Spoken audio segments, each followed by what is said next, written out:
Welcome to the Josh Heisman Podcast. Hello, everyone. Welcome to another episode of the Josh Heisman Podcast. You know, when I started doing this show a little over a year and a half ago, or coming up on a year and a half ago, I really did it because I wanted to have great conversations with pastors, artists, musicians, creative types, and really see even people who were influential in my life when I was growing up and who played a big role in my formative years. And every once in a while, I get to have a guest on the show who makes me really excited because I get to share all of these fun stories with them and tell them how they really shaped who I am. And today is one of those days because I have Steve Taylor here in the studio to talk about his career and music and all this wonderful stuff. So I just want to say to Steve Taylor, welcome to the show. Thanks for coming in here. How are you doing? Thank you, Josh. I didn't know it was pronounced Heisman, so that's kind of fun. Yes. Heisman like the trophy. Like the trophy, yeah. Yeah. And so every once in a while, like Heisman is like the trophy pronunciation. My dad's always like, it's Heisman. Right. It's not a Z. It's an S. It's an S. It's an S. Well, yeah. So first off, let's just go ahead and say, what are you currently up to these days? Yes, I do a lot of filmmaking. So I just produced a movie called Sketch for Nashville-based writer-director Seth Worley. Stars Tony Hale from Arrested Development and Veep, and Darcy Carden from The Good Place, and three adorable kids. And it premiered at its world premiere last month at the Toronto International Film Festival. And we describe it as a cross between Inside Out and Jurassic Park. Okay. So anyway, it's really good. It's if you go on Rotten Tomatoes right now, it's at 100% positive. So hopefully it'll come out sometime next year in theaters. So keep an eye out for a Sketch. That's great. And you also do a lot of teaching too at Lipscomb, right? I do, yes. So I am an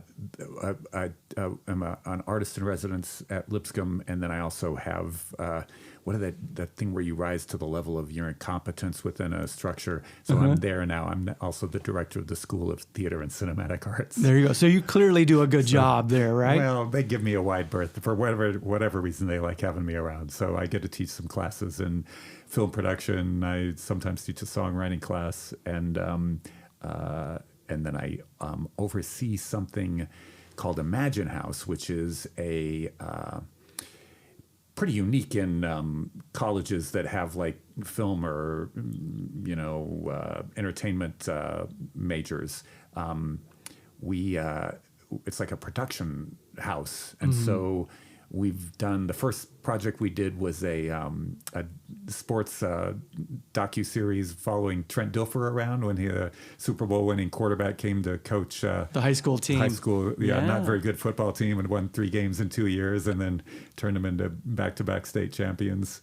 And then that sold to Sinclair Broadcasting, and then I did produced a movie. Another movie for Sony Affirm called Sun Moon that was shot a week in Nashville and then 6 weeks in Taiwan, and turned out really well. And you can see that on Amazon. And then the thing that I'm most excited about right now is one of our faculty members at Lipscomb is Mike Naraki, the co-creator of VeggieTales and voice of Larry the Cucumber, and wrote all those great silly songs.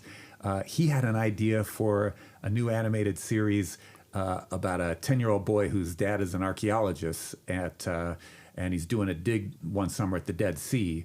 And so his dad is working away and the kid gets bored, so he wanders away and wanders into a cave nearby and finds 2 dead, salt-encrusted squirrels that he thinks are cool. So he and his friend think, we got to smuggle these back to Nashville, so they do. And Michael, the name of the kid, puts them in his window to air out when he gets home. It rains that night. The squirrels get wet. They reanimate. Now you got 2 squirrels who are alive during Jesus time. Hijinks ensue. And, of course, the name of the show is The Dead Sea Squirrels. And oh, my goodness. So I'm the producer of that, and Mike is the creator and main writer. And we just finished 13 episodes, and it's going to premiere either later this fall or early next year. But it's if I may say, it's really, really good. Awesome. And really funny, and of a piece sort of with Veggie Tales, but this one, there's actual human characters with arms and legs and all that stuff. So was this, it's really cool to hear you, talk about what you're doing in film, what you're doing with these shows and producing and things like that. Was that even on your radar when you were young? Or is this something that evolved? So it was, because I went to Colorado University in Boulder for college, and I was a music major, but I was also really interested in film, and so I took all the film classes that they had. I didn't realize at the time that it was all about avant-garde filmmaking. So I just wanted to learn how to tell stories, and I really didn't learn anything about narrative filmmaking. It was all avant-garde. So I learned a few things in there. But when I got out of college, I knew I wanted to do music, but I also really wanted to do film. But I thought it'd probably be better to have a band in my 20s than be a filmmaker in my 50s than the reverse. So I got a recording contract fairly soon after I graduated, and that was right around the time of music videos were becoming a theme, and MTV was happening. So I started making music videos for myself, and then I started getting hired to make them for other artists, with the idea that eventually I'd shift into filmmaking, and I did that in the early 2000s. Well, I asked that question because I'll just let you know it was kind of a reason why I asked that question, because here's something I've always been curious to ask you. Going back into the 80s and when you start putting out your music, I always listened to your music almost like Steve Taylor was a character. Right. And I wanted to ask you, was Steve Taylor a character? It depends on how you define that word. My friends would say I'm a character, but I would take on different personas for different songs. So instead of being an artist where, the songs are biographical or, confessional, I usually would portray a character when I was doing a particular song. Yeah. So where it was really clear that you put out a live album and there's a live video. In fact, anybody can go on YouTube right now and put On the Fritz tour or any of those things and see you performing in the show. And when you're actually performing the songs, I was looking at him going, he's playing a character on these songs. Like he's doing different personas for each of these songs. Right. Which to me is so, that's absent from the Christian music world today. Right. Well, or is it? I don't know. Yeah. Depending on who you talk to. But so when I saw it, I was like, man, what a different time for the Christian music industry. Right. That what you were doing. And one of the thoughts that I had is you existed in this space that nobody else in Christian music was doing. Right. Well, at least in my opinion. There may be reasons for that. But. And so was that on purpose, or was it just, hey, this is just me being me and this is what I want to do? A lot of it had to do with the musical artists that I was influenced by. So one of the bands that I was really influenced by was a band called The Clash out of England. And they were very much kind of a punk rock band that was really good at pointing out all the problems in the world. But they used a lot of satire and were very clever with their lyrics. The different personas thing might have come from, I was a big Bowie fan as well. And so that was probably part of it.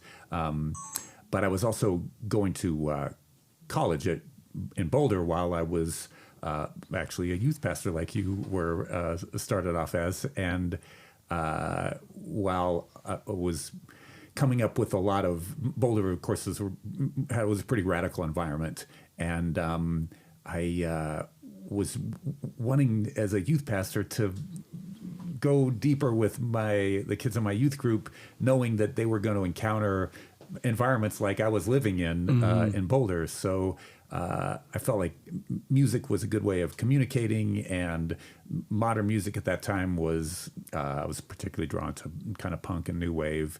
And so it felt like a good way to communicate truth. And so that was a lot of the impetus for getting into music, is just as a good way to communicate. Well, you certainly did a good job of following that lead, because you definitely took on some tough subjects and weren't afraid to get into some of those things. And I thought it might be kind of fun to go down. Are we okay on the camera over here? Okay, because I think we lost you for a second. Oh, but gotcha.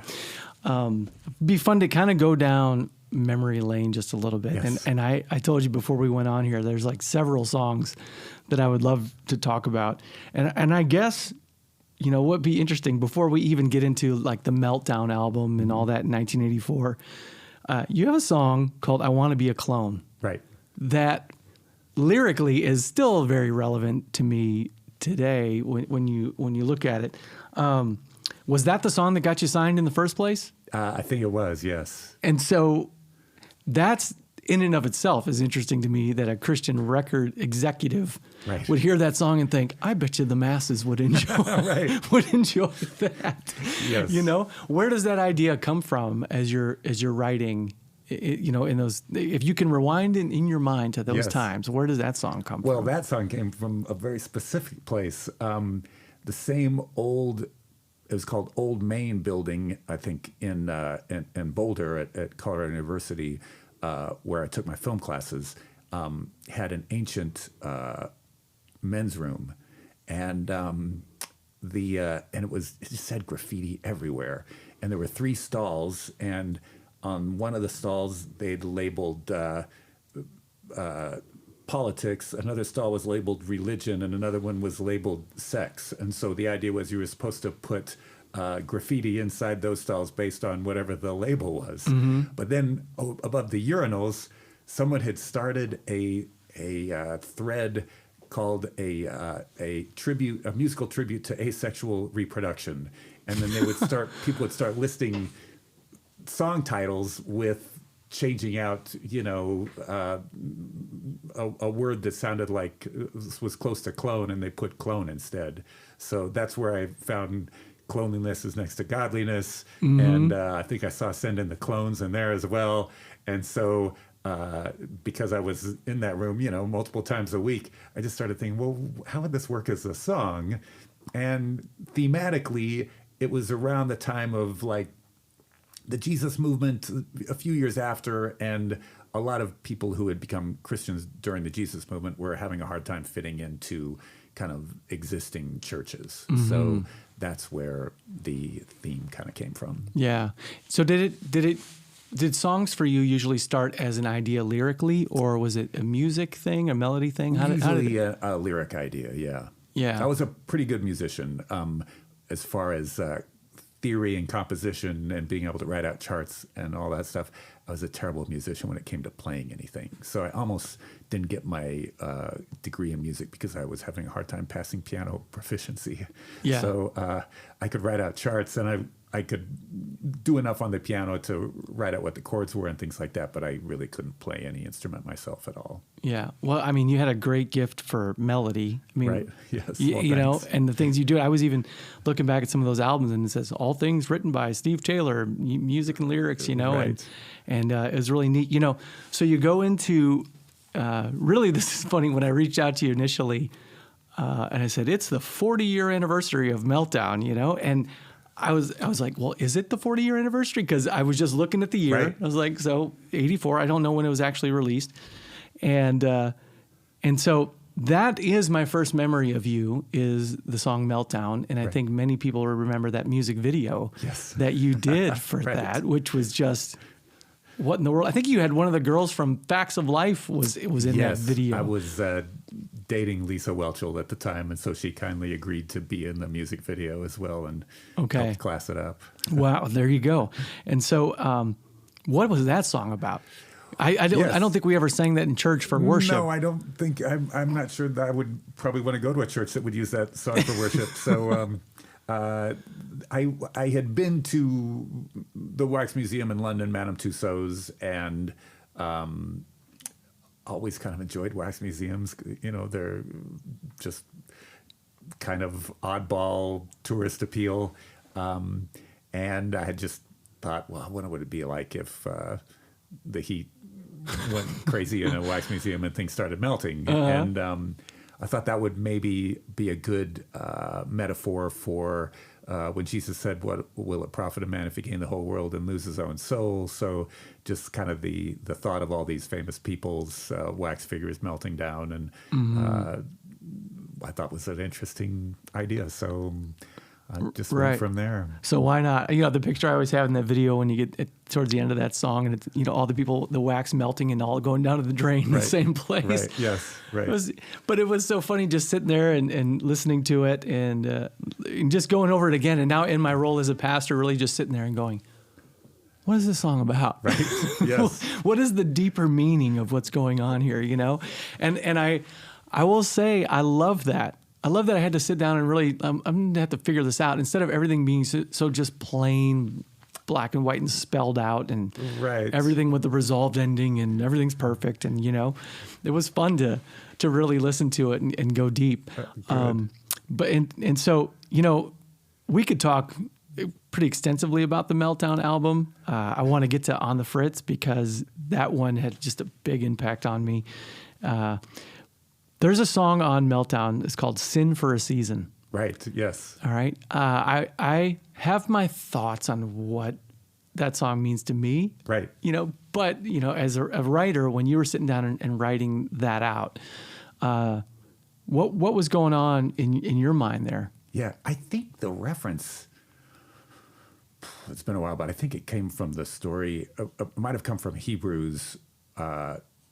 Where the author talks about Joseph and what he did instead of enjoying the pleasures of sin for a season, I think is the scripture reference.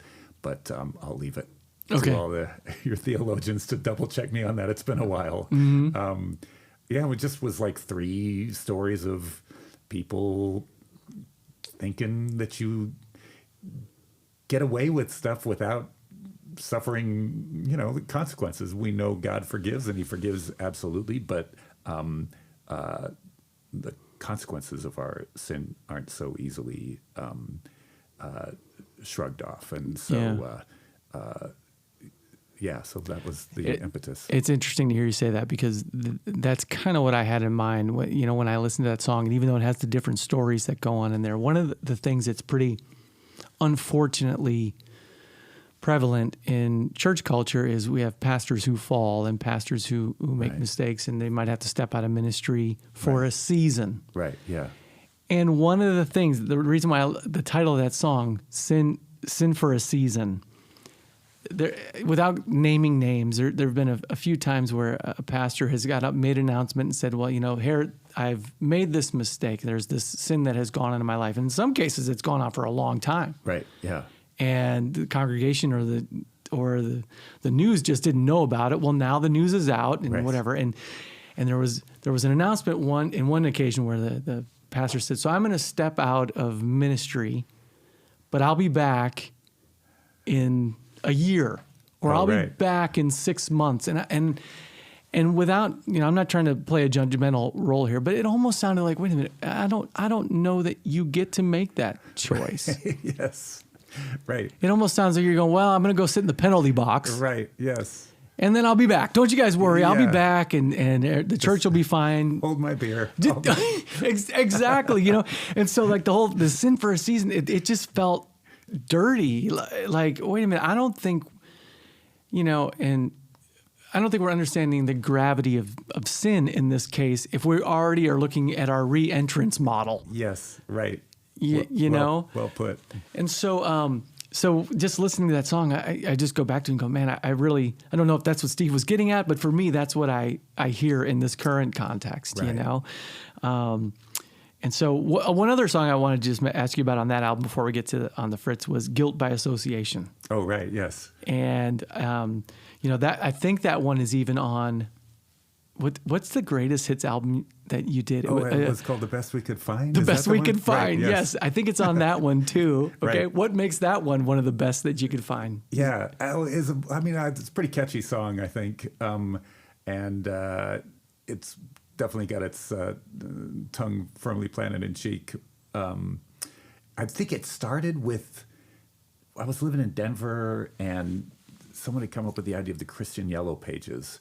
And I thought, well, that's an odd thing. It might have come, the idea might have come from a good place, but is that a good idea to tell outsiders that, well, we're just going to try to keep our money spent with other fellow believers? Like, that it just didn't seem to me like a good idea at all. Yeah. So that was the first one. And then I, this was around the time when an evangelist named Jimmy Swaggart was very much down on any kind of contemporary gospel music, and even wrote a book on the subject, and I think I got a chapter in it. And he just always struck me as, I just never bought his shtick, and it felt as much like it was born out of him having slipping record sales, because he was, So that was a second verse, and then I think the third verse was just sort of about Christian media and televangelists, having every week is another telethon, and so.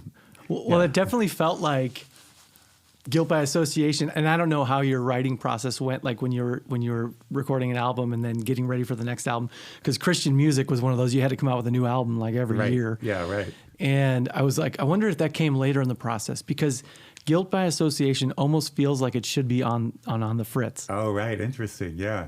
So it made me wonder if that's the seeds of what would become the theme of what you write about a lot on the Fritz. Right. I think actually Guilty by Association came right toward the end of I Want to Be a Clone, and it was just going to be an EP, so there wasn't enough room for it. So it actually was a little earlier than later. Okay. Yeah. Well, that's interesting. So it was already on your heart, man. Right. Yes, You're like, this is an issue that I'm gonna tackle and go straight on with it. So I'm sure a lot of Steve Taylor fans right now would want me to ask you about a whole bunch more songs on Meltdown and all that. In fact, I was recently reading a guy's review of Christian music from the 80s and 90s, and he had Meltdown as like his top 5 albums of that era, you know? So he's probably gonna be like, Josh, you didn't talk about this song and this song and this song. And then so I apologize right now for that. But I really want to get into On the Fritz. Yeah. Because, for me, I have some stories about this album for myself as a kid. This is one that when I was younger and my parents had the cassette and, we're listening to it, what hooked me were the melodies, the hooks of the songs and whatever. Now, as I got older, and then I'm listening to the lyrics, I'm going, oh, there's some interesting stuff going on here where you're really calling out a lot of things, right? Yes. But to have a little fun with this first. Okay. What came first on the album cover? You're wearing this suit that is just out of this world. The tour, you have the suit that you're wearing. Right. Yes.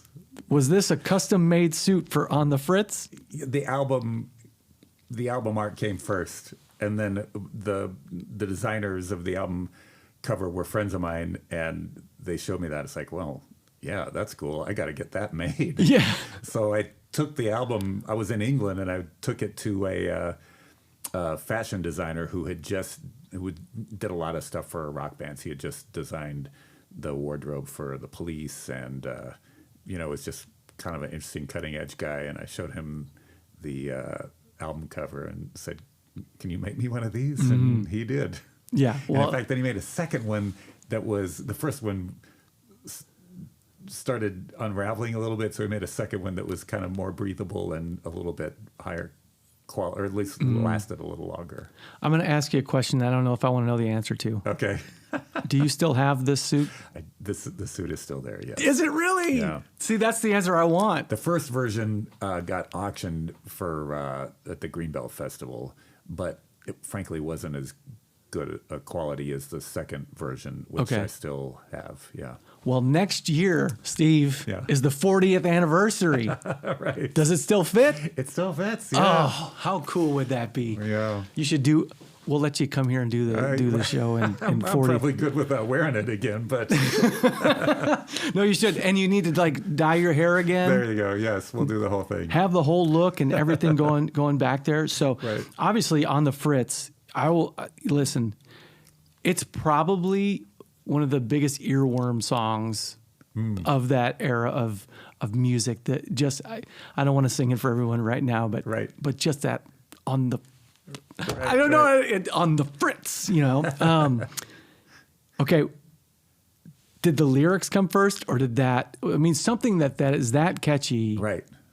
Did that just pop in your head? Just on the Fritz? I mean, that melody's there. Yeah, I think maybe just the title On the Fritz came with a melody attached to it, and then it was just sort of expanding on, well, what would that mean? Yeah, because something like that for me, you know, this day and age, we can pull out our phone, we can have our voice memo, we can sing it into the phone, Right. or whatever. But something like that, if it pops into your head as a songwriter, you got to be like, oh, I got to capture that somewhere. Yes. Because it's such a thing that sticks in your head, you know. Yeah. And that again was looking at someone who's in ministry, right, and who's really doesn't have any accountability. Yes, that's right. It was like a kind of an amalgam of multiple people, some of whom I knew and some of whom I didn't. And it was, I think, you know, one of the closing lines was, "If you don't die to yourself, pride kills." That a lot of times it's just kind of pride that takes over and that causes you to start believing your own press or believing that you're somehow above above that kind of thing. And yeah, sadly, it's something we see over and over again. Yeah, it is a cycle that repeats itself, right? Yeah. I mean, that's why I just keep it. I'll say this many more times. It's so relevant to today, Right. Of what we see going on. And you know, you might laugh at this. When I reached out to you and invited you to this podcast, I was like, well, here I'm a pastor doing a podcast. And I got to make sure that I'm not any of these songs. You know, that's part of the difficulty of being in the public eye is where, you know, we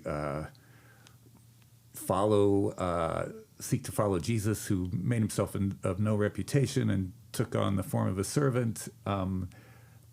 It was certainly that way for being a Christian artist. There's just a lot of dissonance between singing about who Jesus is and about our faith, but we're also like of necessity almost putting ourselves out there and doing a lot of things for self-promotion. And it's part of the reason I got into producing, is because that cycle gets exhausting. And the temptation is there for anybody, but it's, I think, particularly tricky for those of us who are Christians and also sort of professionals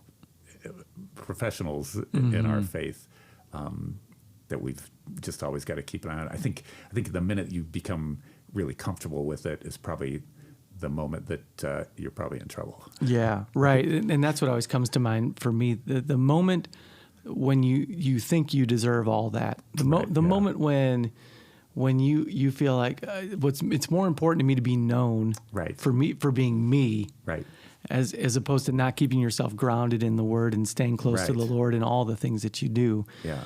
And I think that's what happens over time, right? And, right. And then you get more surrounded with everyone telling you how great you are. Right. Yeah. And then it becomes a self-fulfilling prophecy or whatever you want to call it, you know. Which is, you know, another song on that album that to me is so it's catchy, but it's also scary, is I Manipulate. Right. Yes. And I don't know. I was telling the guys we have some college students who are working on the show as we're recording this. And I was telling them about you and in your music. I was like, you just had this space that you were in that no one's doing it today. And I don't think I'll be honest with you, I don't think the Christian music world could handle it today. Right. Yes. And that even in your time, though, in the Christian music space, you were doing something that nobody else was doing. And really, I use that word accountable again, but it was, you had this back and forth going. You mentioned Jimmy Swaggart taking up a space in one of his books. Right. And I've had other Christian artists come on here and say, hey, we had like Christians picketing our concerts, right. and we're trying to bring the gospel. And right. they're like, we just, prayed for them. Where you were like, you were the Taylor Swift of your generation, Steve. You were writing about the people who are writing about you. I hadn't thought of that. So, who knew? Oh man. But I manipulate. I mean, that is a scary thought. That song I probably got as much flack on that song as any song because people rightly realized that I was talking about a pretty specific ministry at the time called Basic Youth Conflicts by a guy, Bill Gothard. Okay. And his kind of teaching was wildly popular in the 80s in particular. And his idea is that God has created these umbrellas of authority, and that as long as you stayed under that umbrella of somebody's authority, things would be fine. And there were aspects of it that, were grounded in Scripture, and there were other aspects of it that were, in my mind, complete nonsense. He spent I was at one of the seminars as a teenager, and he started talking about music and how certain types of music, minor chords do these things to people. And I thought, well, that's abject nonsense. You don't know what you're talking about. And I thought, well, if you don't know what you're talking about here, should I trust you in some of these other things you're talking about? And then, of course, like a lot of these things do, his ministry crashed and burned around a lot of nonsense that he was involved with. And so, but at the time, that song was made a lot of people really angry. Yeah. I did a mission trip. Now we're talking 14 years ago or so. We went over to Romania, and there was a bunch of college students who came up to this hill, and I was a worship leader for it. Right. And so we would build up. We had this whole week of where we would have these worship nights, and someone would come up and preach afterward. And on the last night, we did the gospel presentation, and we wanted these kids to know Jesus. And we're talking about a population of, a lot of these kids had not heard the gospel, right. They had not had it before. And I got up, and so we invited the pastor of the church who was hosting the whole event, and he came. This was the first time he was there, and at the, I played the worship songs, and a couple, some were praise songs, and then some of the slower ones. But anyway, at the end of the night, I think it was like 10 to 15 college kids gave their life to Christ. Oh wow! And they went over and they got baptized, and it was an amazing moment, just to see these kids do this, make this decision for the Lord.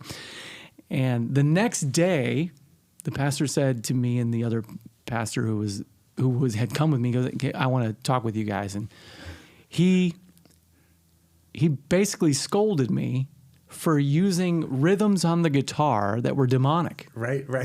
Yes, right. And then questioned whether these kids were actually saved. Wow. Because I used demonic influence to bring them to that point of decision. Now, this was completely new to me. I had not had this presented to me before, right? And so when you say this, what a terrible thing, right? Yeah. And so I've had other Christian artists who come on here, and whether they've said it on the show or not, that particular guy's name. Right. They've said it off camera. Oh, right. Yes. Yes. And said, man, you guys in you know, those in the 70s, 80s, 90s were facing, you're going, we're just trying to serve the Lord the best we can with the creativity God's given us, and you're facing that. Right. Yeah. Yeah. You know, and again, you were like, no, not me. I'm going to write about it. Right. Yes. I'm going to straight up say it, you know? Right. But no, I appreciate that you did that.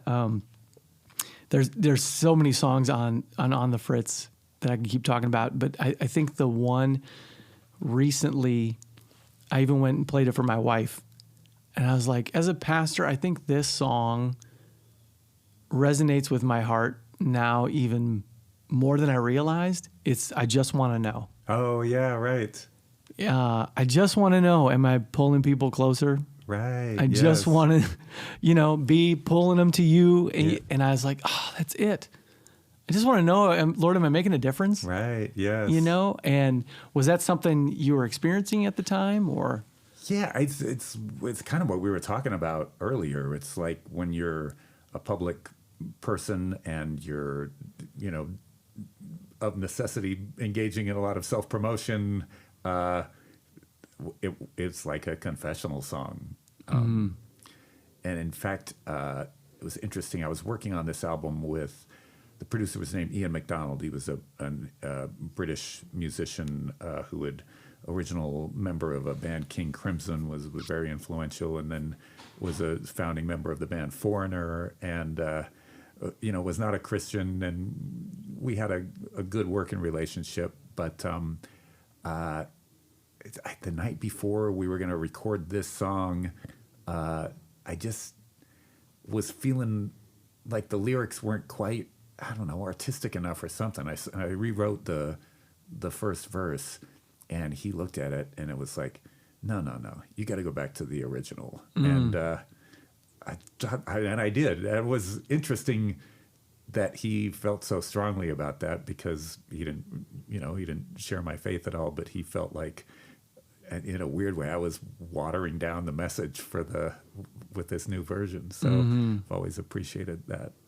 Yeah, I go back to that song quite a bit. In fact, even on days, and pastors who listen understand this very well. And when you have those days when you're just like, I'm going to go paint a wall or something, so I can feel like I'm accomplishing something in this world, Yeah. Go back and listen to that song, and just I'm thankful for it. So thank you for putting that out there. Well, you may well know this, but my dad was a pastor, and so growing up, and of course I had great respect for him. He just died just a year and a half ago, at age 96. But he was an exceptional man, and I think an exceptional pastor. And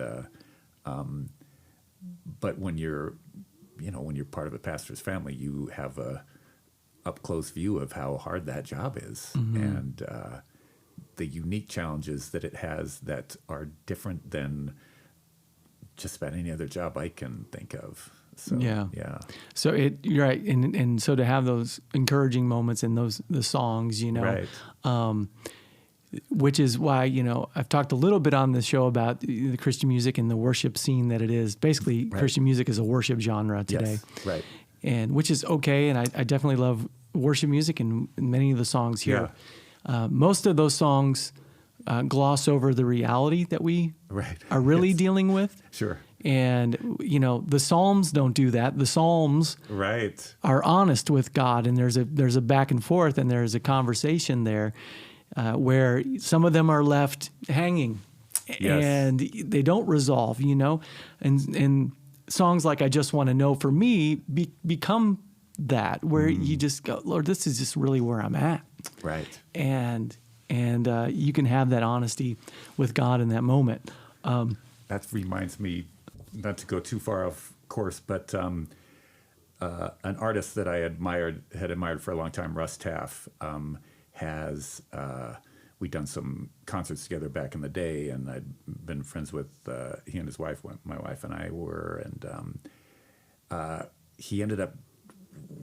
We had a reunion of the band that brought me to Nashville, a band Chagall Guevara, and we played a show at the Ryman, and then the after party we told people who had paid an inordinately large amount of money for tickets that we'd do an after party at Jack White's Blue Room, and that we'd have a jam session, and that we'd invite some friends. And so we invited Russ Teff, and he, he's a very well documented, very open about his struggle with alcoholism, and he's been sober 20 years now. But he sang that night and did a cover of Charlie Peacock's "Down in the Lowlands" that he had recorded back, like 30 years ago on his self-titled album. Mm-hmm. And it was an album that was, he was kind of at the height of his popularity, and this album was not as popular as his previous albums. And part of it was because, he'd just gotten out of treatment, and he was in a different place, and a lot of it was songs of lament and songs of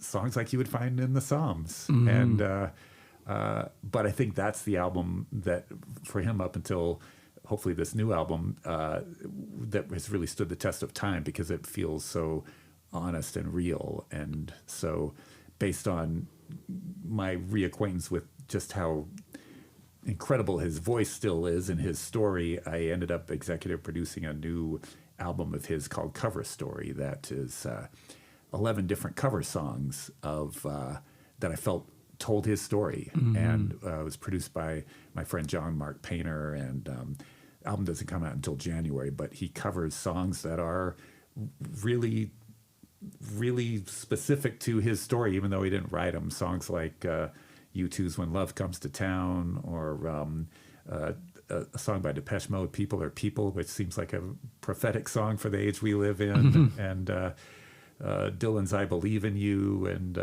Prince has a song called The Cross that's just the most beautiful song I've ever heard about what the cross means. And so I'm particularly excited about this album, but I love the fact that it is an album that includes the kind of, laments that we hear in the Psalms. Yeah, it's such an important thing. Yeah. I'm teaching a whole series right now at our church that deals with emotions. All right.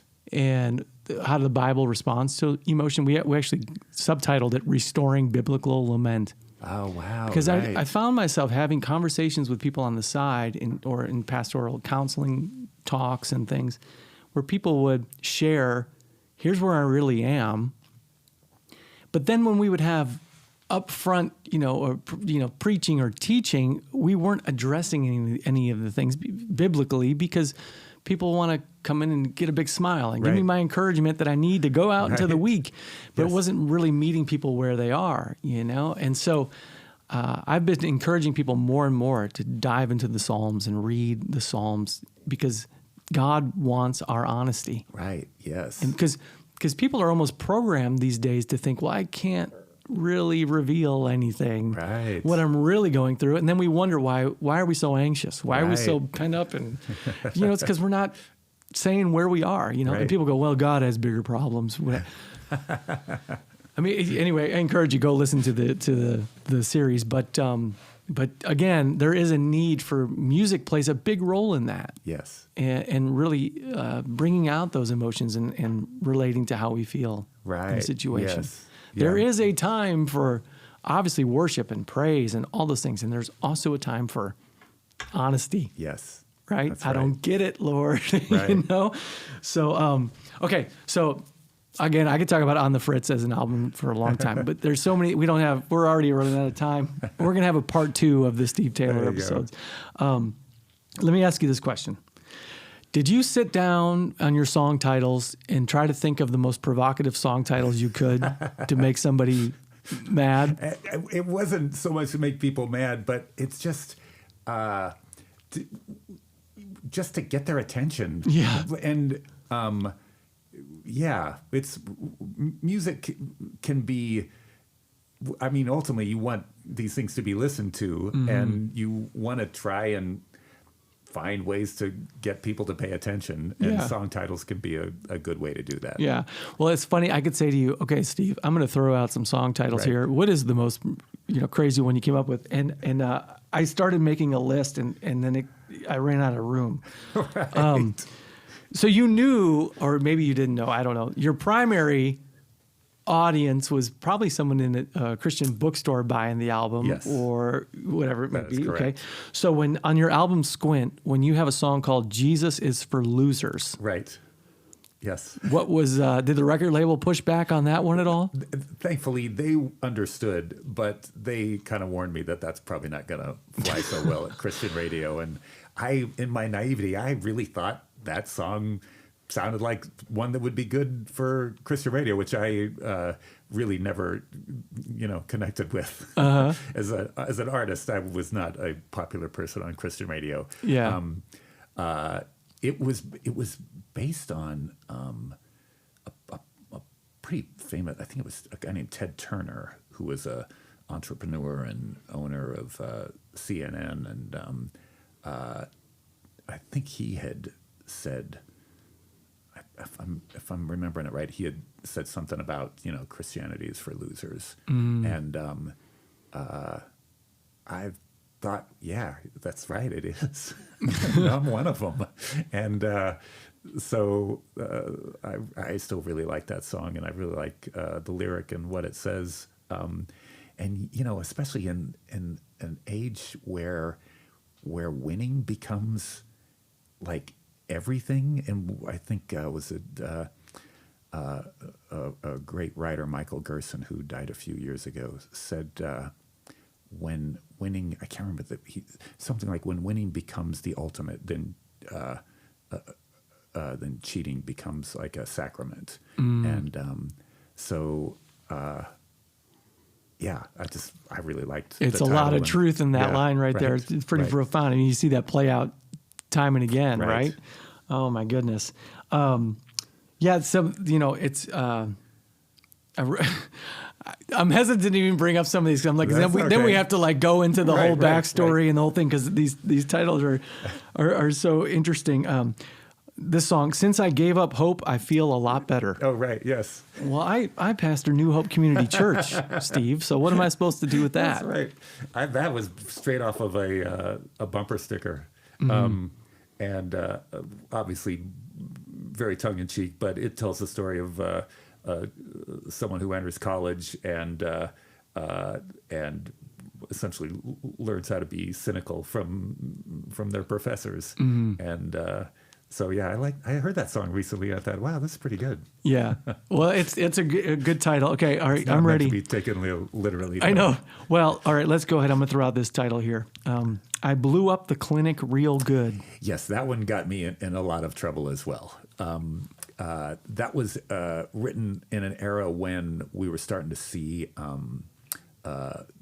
abortion clinics being bombed. And as someone who's always been very pro-life and has written songs about that, I was really disturbed that actions like that were taking place, and as was disturbed then, and am as disturbed now, if not more so, at the amount of Christians believing that the ends justify the means, which is so anti the message of Jesus and so obviously wrong. And so that's a song, about a amoral person who's just worried that if we run out of youngsters, I'll be out of a job because he drives an ice cream truck. And so he takes the law into his own hands, and the bridge says there's a preacher on the corner who's calling it a crime, who says the end don't justify the means anytime. And that's really the message of that song. Yeah. It is a topic that you take head on, and especially if there are people who just look at song titles they don't go into what the actual meaning of the song is, you can see that people, there's a lot of disqualifying stuff here. Turns out there are a lot of people like that. Turns out it is. I in fact even read a story that said, I don't know if it was that song or other ones, that you would like call.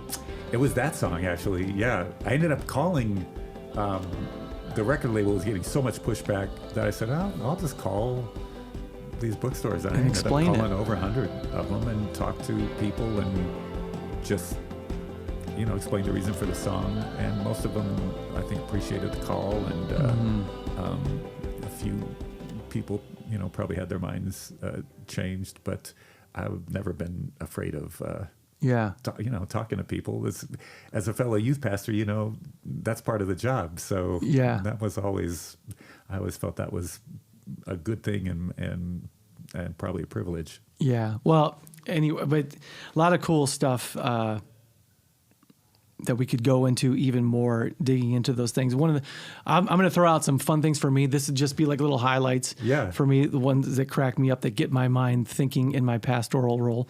This disco used to be a cute cathedral. Right. Sometimes I'm like, we have some moving lights in our sanctuary, and I have tech people who are like, oh, we got to do the hazer and we got to do it. I'm like, oh, this disco used to be a beautiful sanctuary, and so like I have those things swimming in my head. And so I do have to confess this before we go on to something very important that I want to ask you about. I have to confess something to you. When I started songwriting and writing poetry and things when I was younger, there was a girl who I wanted to impress. And so she's like, you don't write poems. I was like, yes, I do. And but I really didn't. I didn't have anything very good to like really impress her. Yeah. So let me see if I get the words right. So I wrote out a notepad for her, and I wrote, on a dusty road which steamed the sky with the windows up and the air on high. Oh, man, how did it work? And so I took your lyrics to Drive, he said, nice. And gave them to her, and she's like, oh, is this what you think about? Didn't work at all. It didn't work. It wasn't very romantic. Yeah, that's true. It didn't have the impact that I thought. But anyway, I just thought... Well, I still take it as a compliment, so thank you. I plagiarized your song. So, all right, let me jump into this real quick. After you did the Squint album, yes, which was in 93-ish, 94-ish, okay. And I was going back and I was listening to that. All right, you might laugh at this. That's the prequel to Take Me to Your Leader. Oh, yes, that's right. Yeah. Meaning, it's like you can see, because obviously you were heavily involved with Peter Furler on Newsboys' Take Me to Your Leader. Yes. And you can hear it when you go and listen to Squint and Take Me to Your Leader here and there. How did that relationship even start and go that deep? Yes, well, it started when the band that brought me to Nashville, Chagall Guevara, we had recorded our first album, and even though it wasn't particularly successful, MCA Records, which released it, we were we were less unsuccessful than all their other unsuccessful rock bands. So they wanted us to do another album, and all we knew is we wanted to be off that label. So about a year's long legal battle ensued, and while we were waiting, we couldn't record anything or really even write songs as a band because the record label might end up owning those. So the head of A&R at Star Song Records at the time contacted me. He was a friend, and he said, I've got this band called Newsboys. And he said, they're still pretty early on in their artistic development, but they need some help with lyrics, and they like what you do. Would you want to take a look at their lyrics? And I wasn't doing anything at that point, so I said, yes, send it over. And it was the song from their first album that I produced called Not Ashamed. And it was called, the end of the chorus was, I'm not ashamed to speak the name of Jesus Christ. Mm-hmm. Well, the band that I was in, while we were all Christians, we did not want to be tagged as a Christian band. And we'd gotten signed to a mainstream label, and it just felt like we were spending a lot of time trying to avoid being tagged as a Christian band. And here's this lyric, I'm not ashamed to speak the name of Jesus Christ. I really liked it. So I agreed that they needed help. And so I got with Peter and gave them, a rewritten lyric, and Peter really liked it. And then I said, hey, why don't I produce this for you? And you can co-produce with me, but let's just produce a track and see if the label liked it. And so we did. The label really liked it, so they had me produce the entire album and then produce the follow-up, Going Public, that had Shine on it. And then I did the Squint album and did the Round the World video and got back, and it was time to do Take Me to Your Leader. and it was just a great experience. They were at a place where they were ready to record an album that was all them, because they typically used a lot of outside musicians. So we set certain limits for the album, one of them being it's only going to have the band members playing, which ended up being a really good call. And we used a studio that was way out of the way so that nobody would know where we were and people wouldn't be coming by to, check in or hang out. So it was really, it was like almost like a months-long retreat where we were going to make this album. And interesting enough, I can't remember what prompted it, but I listened to the album just like last week,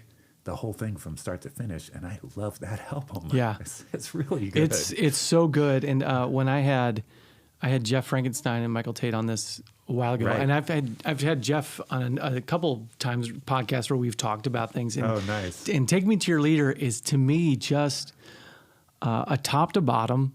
I mean, it really, I know they had their albums before, right. that leading up to that, and some good songs. You mentioned Not Ashamed, Shine, things like Right. that. But Take Me to Your Leader seemed like put them on the map.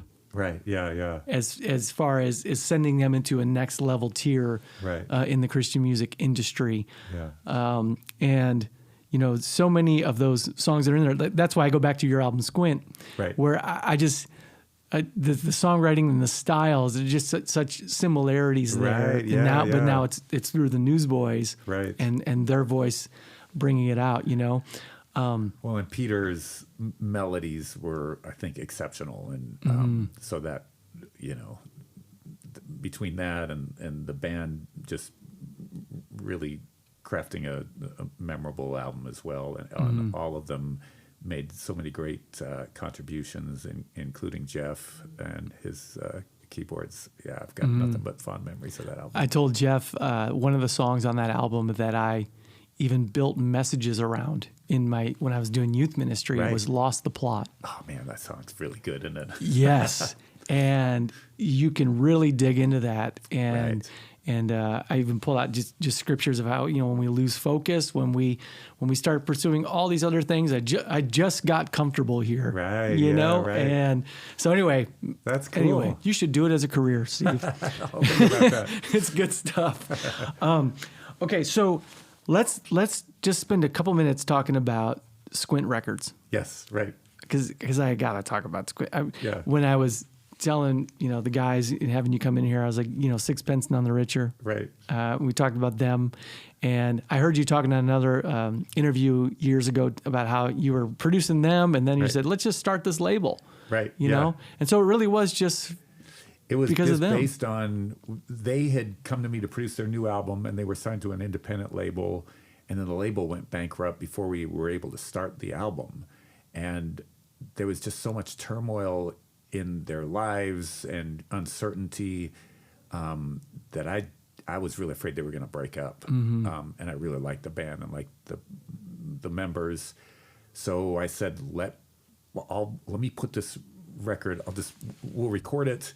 I'll put the cost on my credit cards. The engineer on the album, Russ Long, essentially donated his time to make the album until it, landed some kind of a deal.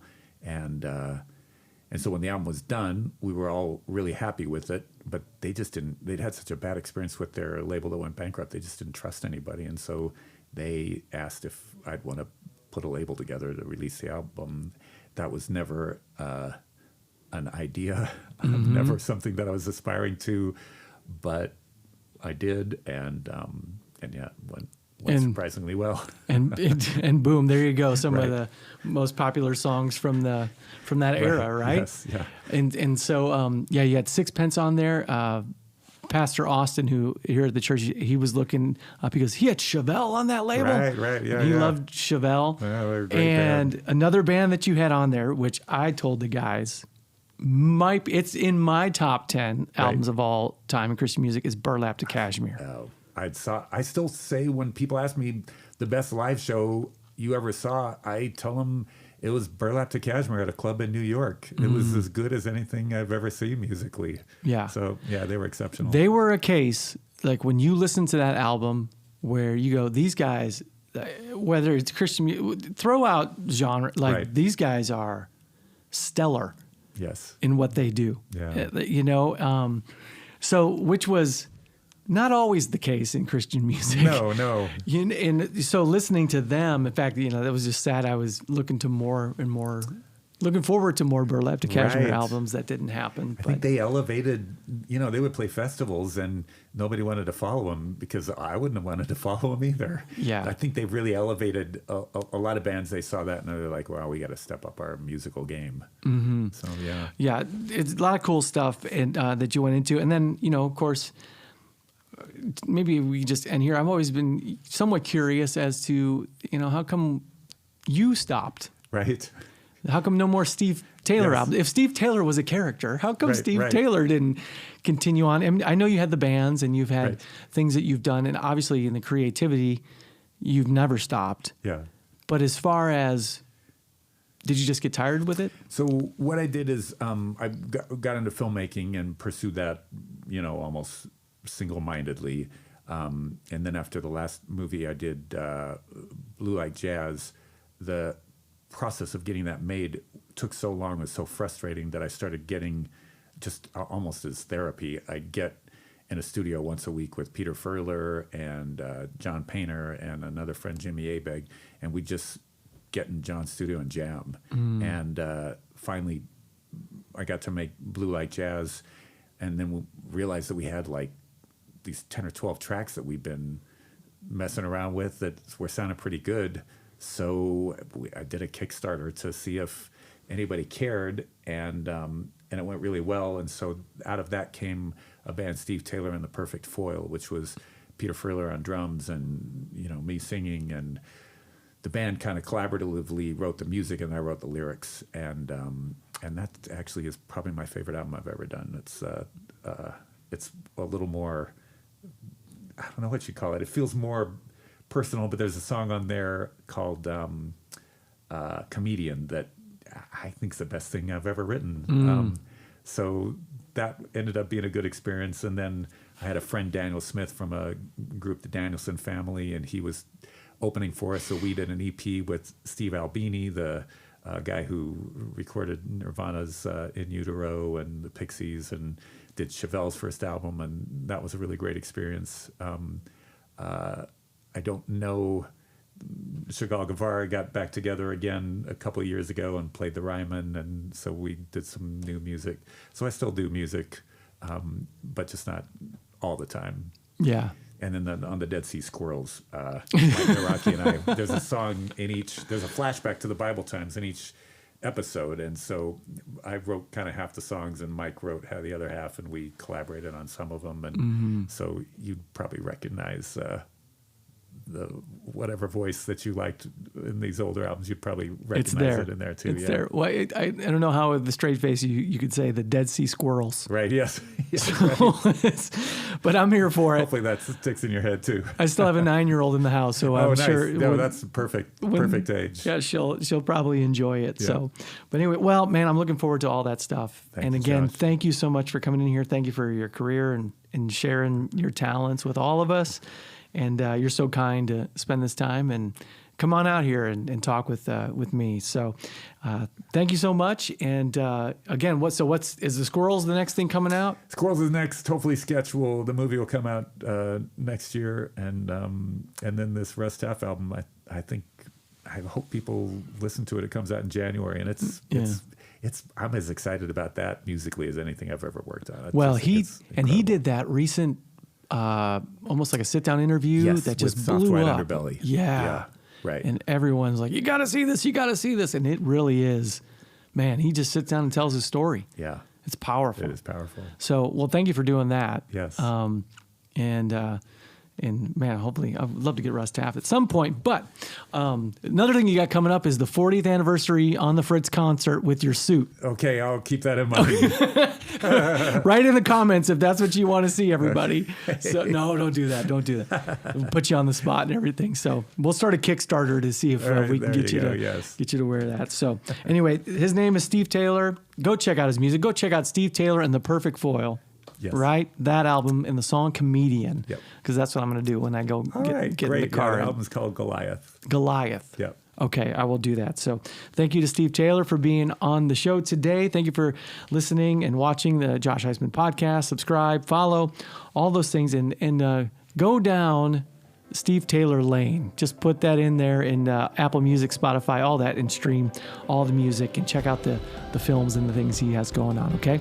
We'll see everybody with a new show, new conversations coming all the time. Just keep checking back for new episodes of the Josh Heisman podcast.